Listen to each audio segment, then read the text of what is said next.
this is not 2008. Okay, this is much more limited. There are only a handful of banks that had this particular problem.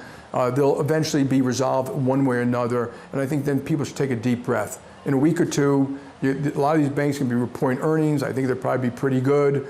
The Federal Reserve made some bold, dramatic moves to help it easier for some of the issues they had, and I'm hoping it will resolve rather shortly. You're hoping? But hoping, yeah. But is the crisis over? You wrote in your letter there will be repercussions for years to come. Well, that's different. I think those repercussions are regulatory. I acknowledge, obviously when you have a problem, things need to change, but I'm begging the regulators, just take a deep breath. There are hundreds of rules. You have to be very careful. What do you want in the banking system? What do you want out? How do you make it easier for community banks and regional banks? How do you reduce their costs, not increase their costs, but also make it safe? Do you expect more banks to fail this year? I don't know, but if there are, honestly, they'll be resolved and it'll probably be the last of them. I think we're getting near the end of this particular crisis and fewer financial institutions. Remember in 2008, it was hundreds of institutions around the world. Far too much leverage, we don't have that. Huge problems in mortgage markets, we don't have that. This is nothing like that. And the American public shouldn't think that. This will resolve, and then we should go look at what went wrong and fix it in the light of day. Well, so then what was it? If this is coming to an end, is this a situation like Warren Buffett famously said, only when the tide goes out do you learn who's been swimming naked? Were these banks swimming naked? Yeah, so I said there's hide in plain sight. Everyone knew about uninsured deposits. Everyone knew about interest rate exposure.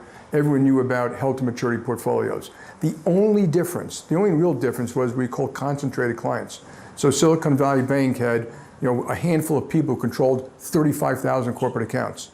And they just left, $140 billion or something over a course of 2 days. That's not happening to other regional banks. Well, they don't have that issue, nor do they have all these other issues. So it's only a handful that are much offsides. But then what's going on with First Republic? I mean, you led the effort to swoop in $30 billion from you and your fellow banks to try to steady First Republic. Yeah. And you've acknowledged we don't even know yet if that worked. Yeah, so that was an attempt to try to help give them time to resolve a situation. We represent them, so I really can't talk about any more than that. And we hope it resolves one way or another. So that'll come in the future. But I don't think this is that kind of crisis that you're going to have it ongoing forever. It will be. Now, Warren Buffett said when the tide goes out, you mentioned something else, rising rates is that tide going out. And if that tide goes out a lot, so I would tell people, be prepared for higher rates. I don't know that's going to happen, but be prepared so you're not in that tide. You think the Fed raises again in May? Well, there are two rates. One is the short rate. I do not know what they're going to do, and obviously they may not because of financial conditions, but there's also longer rates. And that has a different effect, and that the Fed does not control directly. That's controlled by global investors, sentiment, supply and demand, and that's gotten bad for sovereign debt. Okay, so to me, yes, you have a chance that long rates will be going up, and people might get used to higher for longer.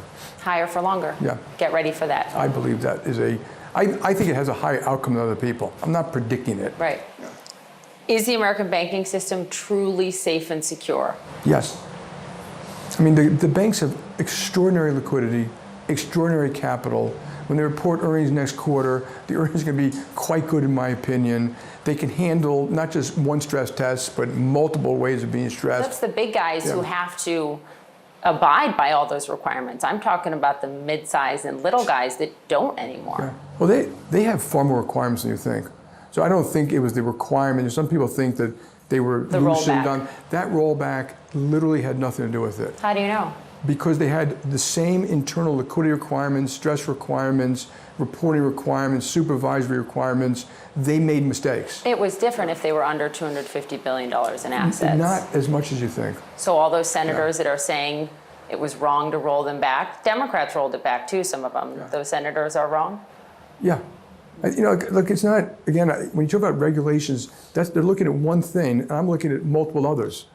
So they had high liquidity requirements, high capital requirements, they met the requirements, they had too much interest rate exposure, and things should change, but they were not out of line with with regulations. Well, and it wasn't the regulatory change, it was other things. And in life, that's going to happen. This notion that somehow you can make everything perfect is wrong. I know, but you don't want big, well-known banks to collapse. No, you don't. What you also really want is that every now and then something will happen and the system can handle it in due course. Let them and collapse. That's what yes. If failure is okay, you just don't want this domino effect. And so when you have a bank run, you end up with some kind of a domino effect.